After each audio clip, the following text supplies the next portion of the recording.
Saudi वजारत खारजा ने greater Israel पर मबनी नक्शे को मुस्तरद कर दिया। इसराइल के सरकारी सोशल मीडिया अकाउंट्स ने ग्रेटर इसराइल का नक्शा जारी कर दिया, जिसमें उर्दन, शाम, लबनान और दीगर अरब ममालिक को इसराइल का हिस्सा दिखाया गया है, जिस पर सऊदी अरब, मुत्तहिदा अरब इमारात, उर्दन और फलस्तीन ने इसराइली इकदाम की मजम्मत करते हुए उसे मुस्तरद कर दिया है। सऊदी अरब ने इसराइली नक्शे पर इजहार मजम्मत करते हुए कहा कि इस तरह के इंतहा पसंदाना इकदामात इसराइल के अपने कब्जे को मुस्तहकम करने, रियासतों की खुद मुख्तारी पर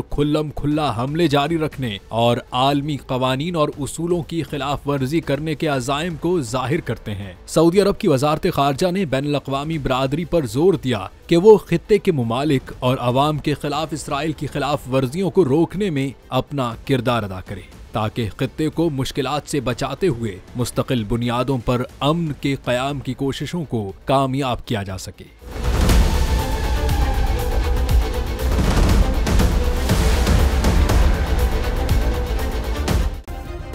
सब्सक्राइब करें और बेल दबाएं ताकि कोई खबर रह न जाए।